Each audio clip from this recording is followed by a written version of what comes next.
नमस्कार। आज के सत्संग में आप सभी का स्वागत है।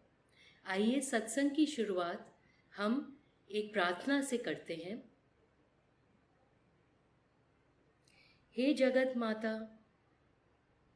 हे परम पिता, क्रिया योग के सभी गुरुजन, जीसस क्राइस्ट, बाबा जी कृष्णा, लहरी महाशय, स्वामी श्री युक्तेश्वर जी, परमहंस योगानंद जी, सभी धर्मों के संत जन, आप सबको हमारा सादर प्रणाम।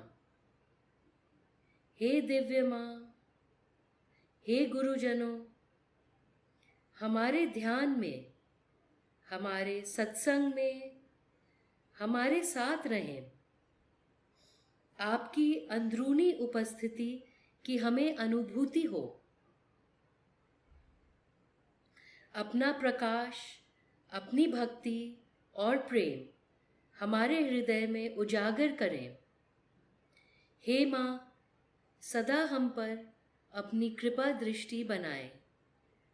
ओम शांति शांति।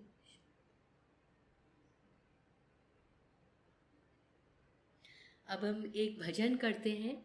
श्री कृष्ण चैतन्य प्रभु नित्यानंदा, हरे कृष्णा हरे रामा, श्री राधे गोविंदा।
कुछ मिनट के लिए अब हम ध्यान करेंगे।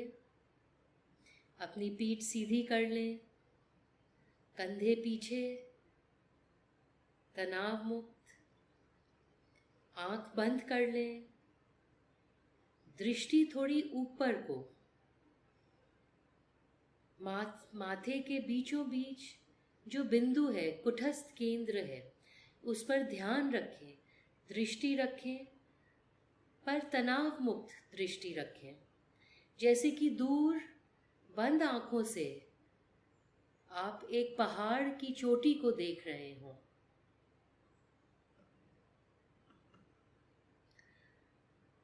ध्यान के पहले हम एक व्यायाम करेंगे जिसे हम दोहरी श्वास प्राणायाम बोलते हैं। इससे हमारे शरीर में ऊर्जा का बहाव बेहतर बनता है। तो पहले हम दोहरी श्वास लेंगे, श्वास को रोक के रखेंगे, शरीर में तनाव लाएंगे, इतना तनाव लाएं शरीर में कि कंपन शुरू हो जाए। फिर दोहरी श्वास बाहर,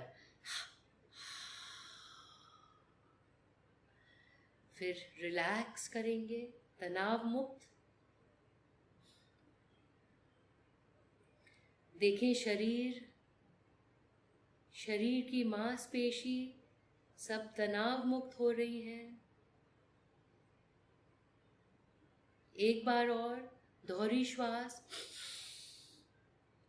शरीर तनाव में, ऐसा महसूस करें कि ऊर्जा शरीर के कण कण में भर गई है। जहाँ जहाँ तनाव है वहाँ वहाँ ऊर्जा, प्राण शक्ति बह रही है।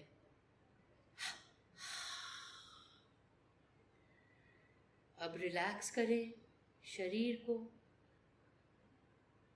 अब ऊर्जा, जब तनाव मुक्त होता है शरीर, तो ऊर्जा अंदर की तरफ बहती है।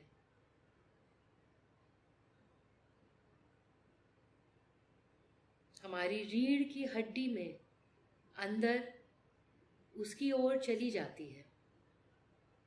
एक आखिरी बार तनाव लाए, शरीर में कंपन पैदा हो रही है। अब दोहरी श्वास बाहर, ऐसा महसूस करें कि मन, शरीर पूरी तरह तनाव मुक्त, जैसे एकदम हल्का हो गया हो। और जो हमारी ऊर्जा है शरीर के अंगों से अंदर आती हुई, हमारी पीठ की मेरुदंड, हमारी रीढ़ की हड्डी की तरफ जाती हुई।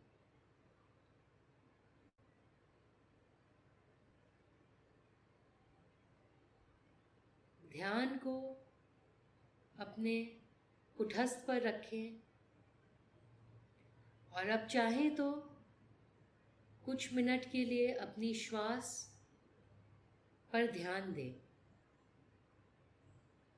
कैसे अंदर आती है, कैसे बाहर जाती है, कहाँ से अंदर आ रही है, कहाँ से बाहर जा रही है। हो सकता है आप इसको, सांस को महसूस भी करें, नाक से अंदर और बाहर आते हुए।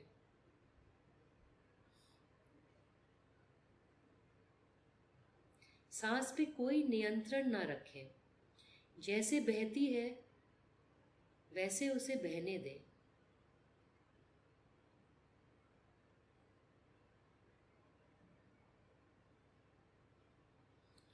बस आप मानो दूर खड़े समुद्र के किनारे समुद्र की लहरों को देख रहे हैं, ऊपर और नीचे आते हुए।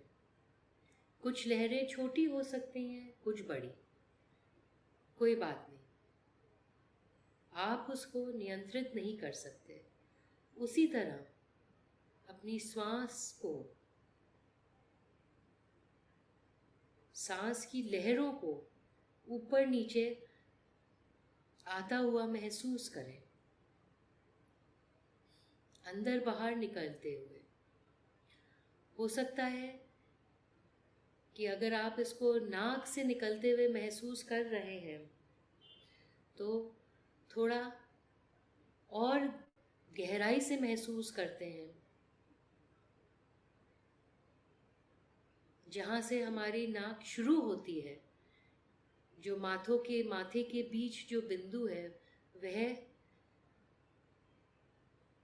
नासिका जहाँ से शुरू होती है वो वहीं पर केंद्रित है। तो हो सकता है आपको सांस वहाँ पर महसूस हो।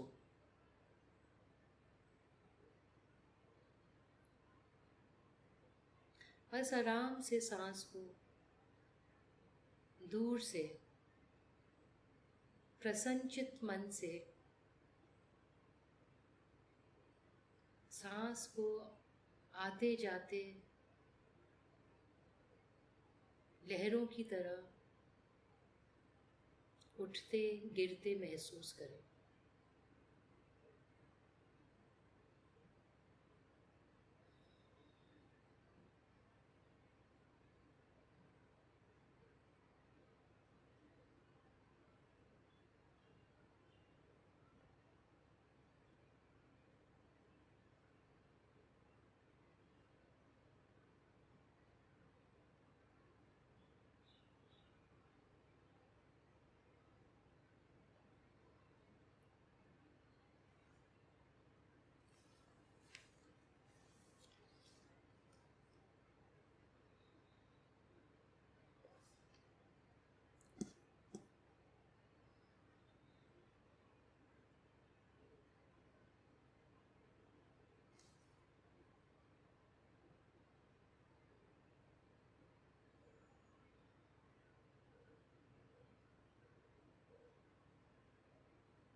ओम शांति शांति।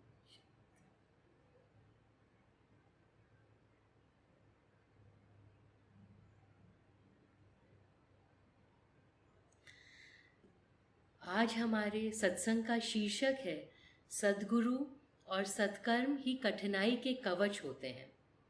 हमारे गुरुजन संतजन बोल के गए हैं कि हमारे जीवन का एकमात्र उद्देश्य है और वो है ईश्वर की प्राप्ति, किंतु हम इस जीवन को गंवा देते हैं।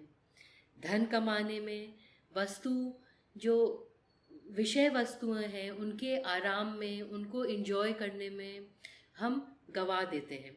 कुछ हद तक तो वो ठीक है, किंतु पूरा जीवन हम इसी में लगे रहते हैं।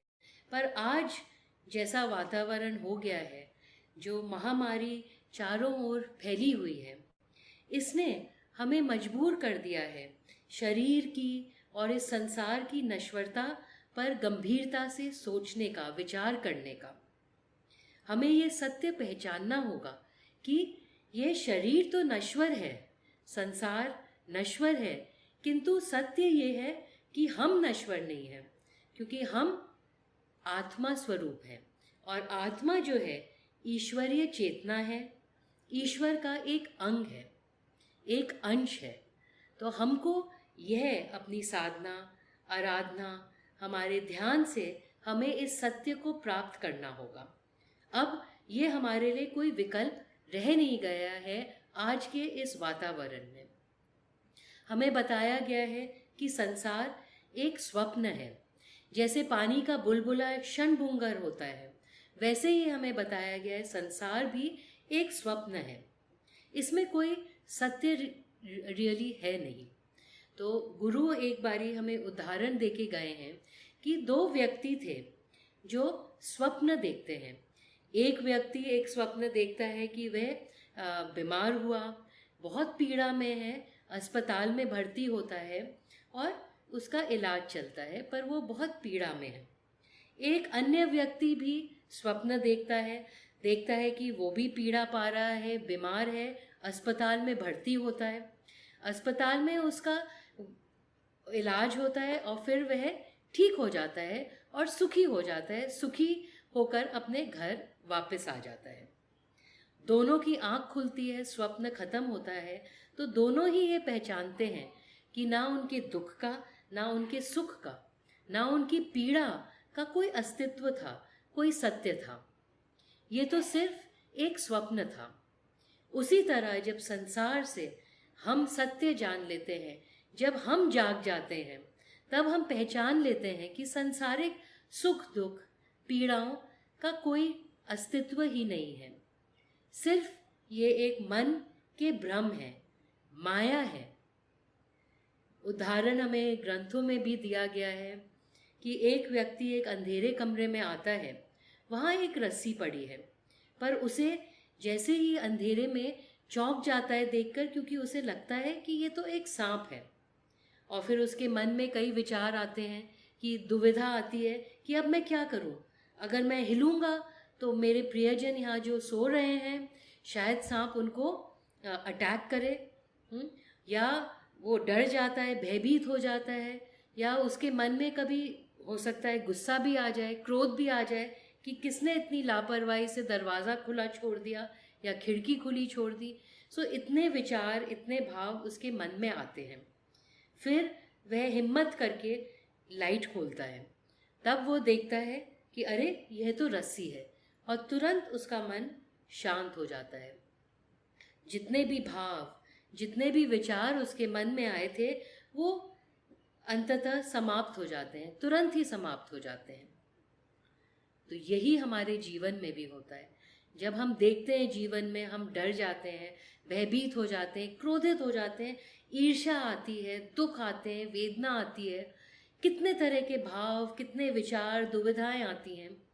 पर जब हम ज्ञान का दीप जला लेते हैं, तब अचानक ही एकदम से क्या होता है, जैसे ही प्रकाश आता है वैसे ही हमारा भ्रम टूट जाता है और ये सारे भाव विचार अपने आप ही शांत हो जाते हैं।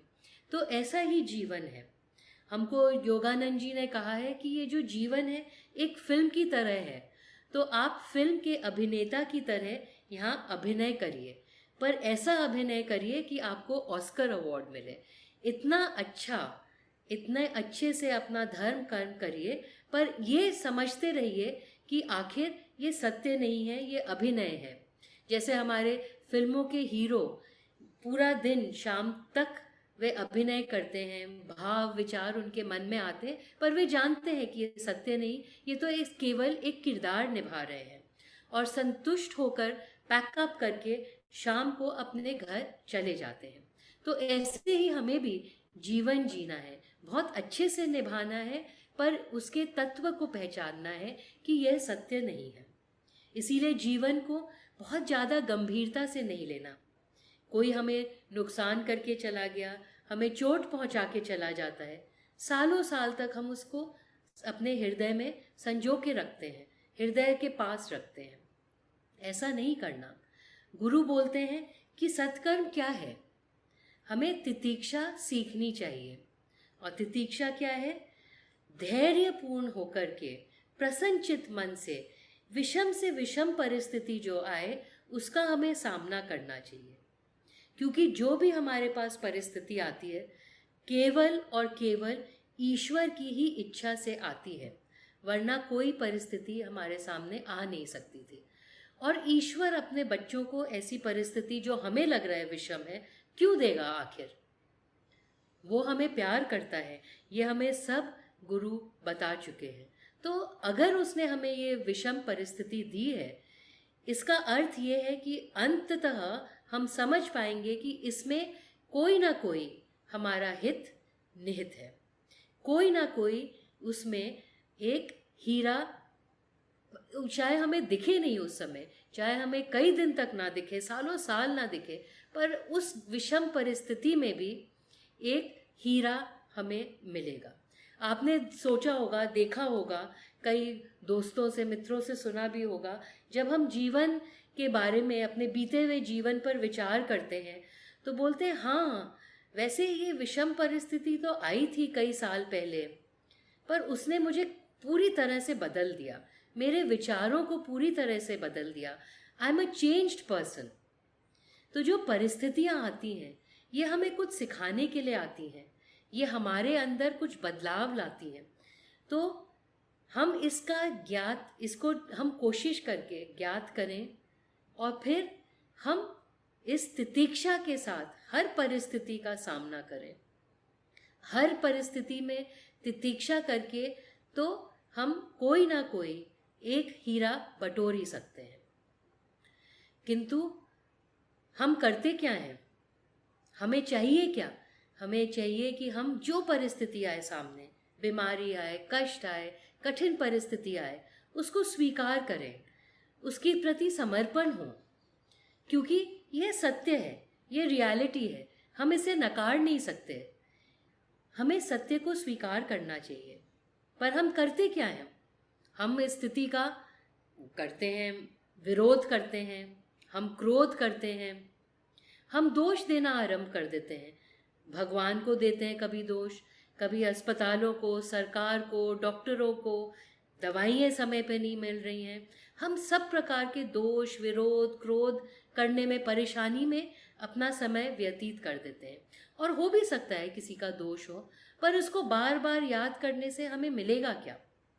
अगर हमारा मन शांत होगा, संतुलित होगा, हम में धैर्य होगा, तो हम काम कर सकते हैं कि इस परिस्थिति को बेहतर बनाएं।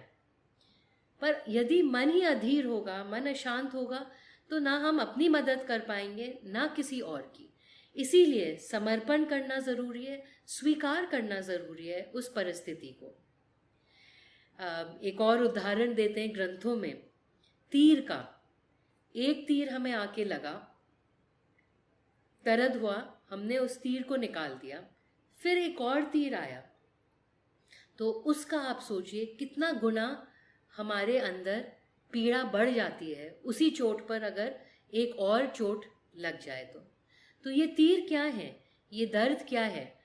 तो गुरु ने समझाया है कि पहला तीर तो परिस्थिति का दर्द है।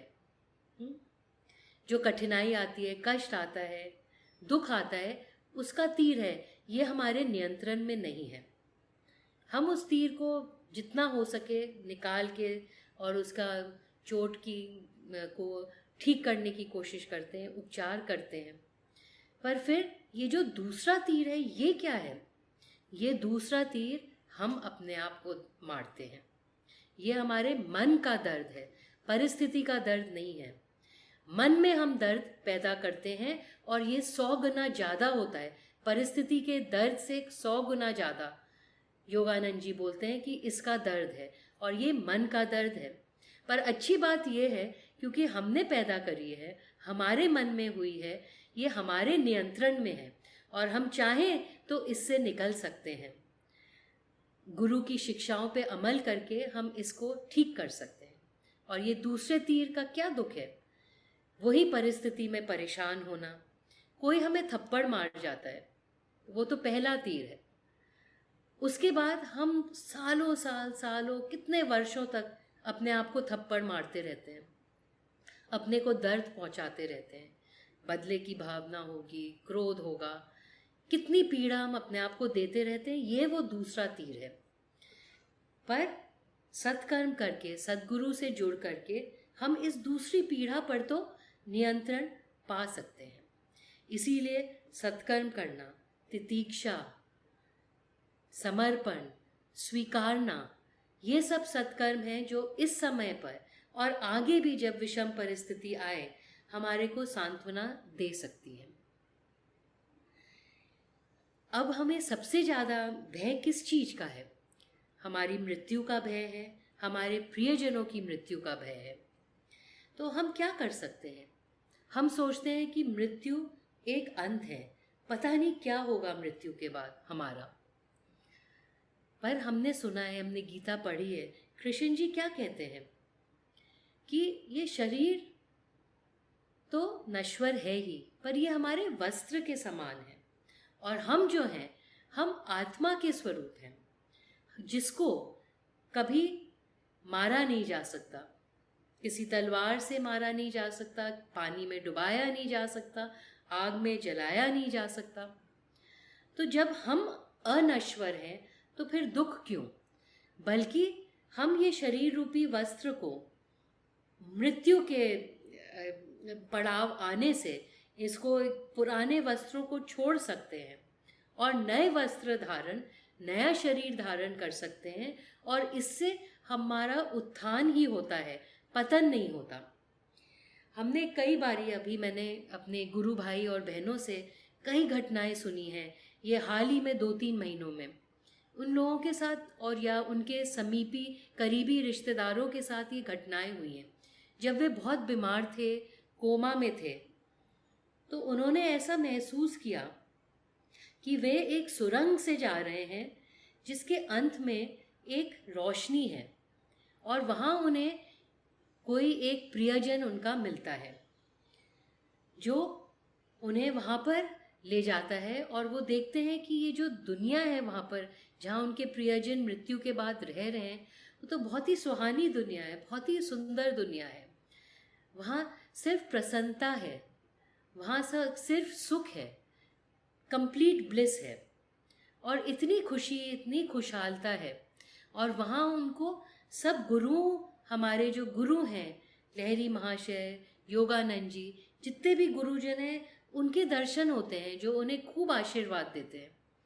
और हर व्यक्ति ने ये बोला कि मेरा तो मन ही नहीं था वापस आने का, ये जो शरीर की पीड़ा है, शरीर की बीमारी है, उससे निकल कर के एक मुक्ति, एक इतनी खुशहाल जैसा भाव महसूस होता है।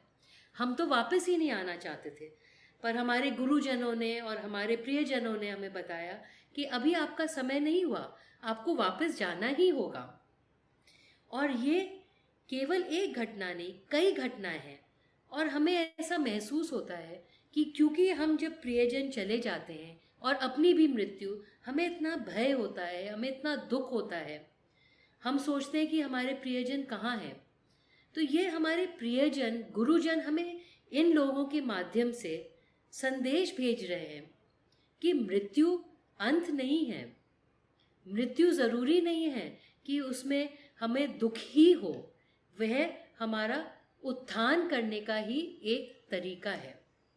मृत्यु के बाद हमारी, जहाँ हम जाते हैं, जिस दुनिया में जाते हैं, और आगे एक यात्रा है जिस पे हम निकले हैं, मृत्यु के बाद ये यात्रा हमें और आगे ही ले जाती है।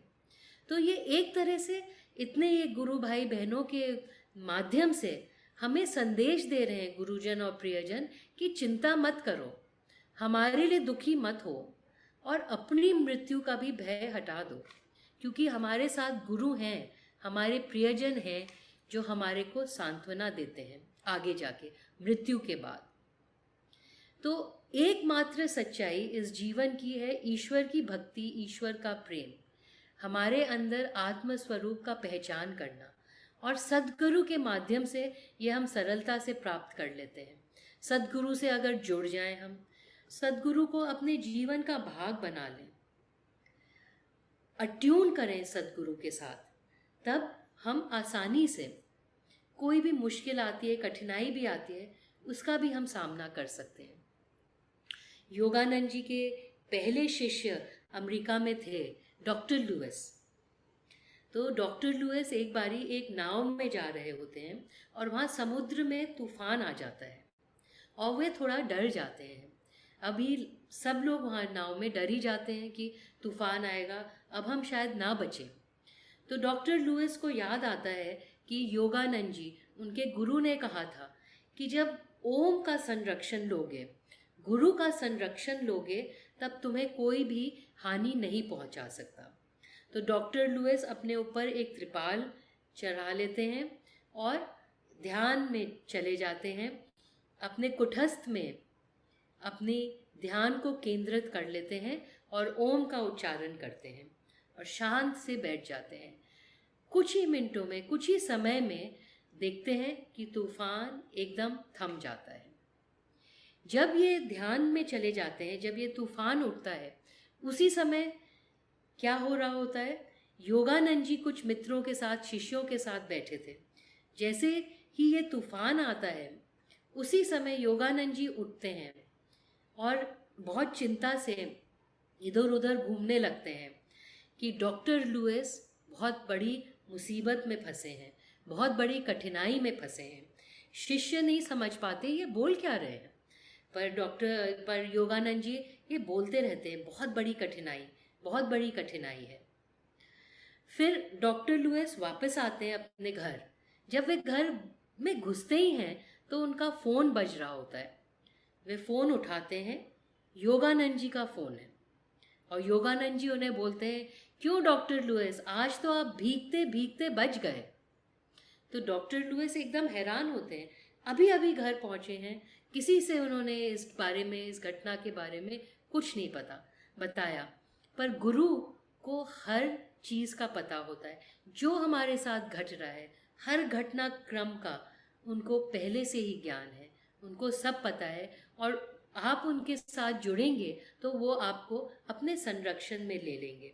ये एक कहानी नहीं, ये एक घटना नहीं हुई है, कई ऐसी घटनाएं शिष्यों ने बताई है योगानंद जी के बारे में। जब वो बहुत कठिनाई में होते हैं, बहुत गहरी समस्या में फंसे होते हैं, मृत्यु के मुंह में होते हैं, तब उन्हें एहसास हुआ है, महसूस हुआ है कि गुरु ने तुरंत उनको बचा लिया है। और बाद में गुरु को बिना बताए गुरु पूरी घटनाक्रम के बारे में ज्ञात, उनको हर चीज़ का ज्ञात पहले से ही होता है। तो सत्कर्म करें। गुरु का कैसे हम संरक्षण ले सकते हैं?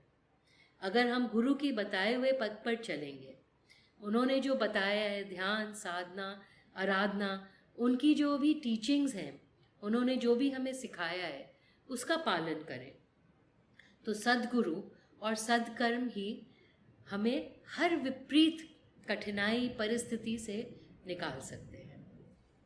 आइए अब हम सत्संग का अंत करते हैं एक प्रार्थना के साथ। हे देवी माँ, आपका प्रेम हमारे हृदय को सदा प्रकाशमय रखे और इस प्रेम को हम सद्जनों के हृदय में जागृत कर सकें, ऐसा हमें आशीर्वाद दीजिए। ओम। अब जो हमें प्रेम मिला है, जो हमें गुरुजनों से आशीर्वाद आज अपने सत्संग में मिला है, जो ज्ञान भक्ति की हमें अब अनुभूति हुई है, उसे 3 बार ओम का उच्चारण करते हुए सभी पृथ्वी के सभी जीवों को भेजते हैं।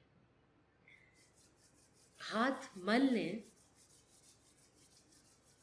ऊर्जा का बहाव शुरू करने के लिए, और 3 बार अब ओम का उच्चारण करते हुए ऐसा महसूस करें कि गुरुओं की, ईश्वर की जो प्रेम है, उनका जो आशीर्वाद है, वो सबको बांटे पृथ्वी में, हर आत्मा को, हर जीव को। ओम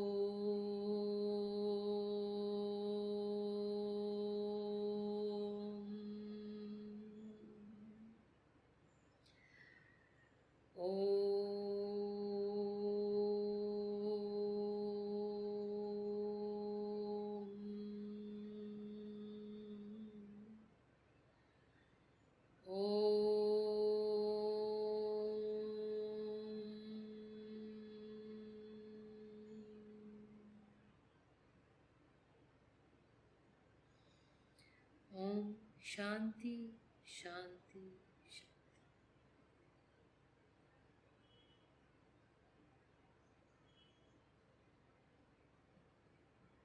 जय गुरु।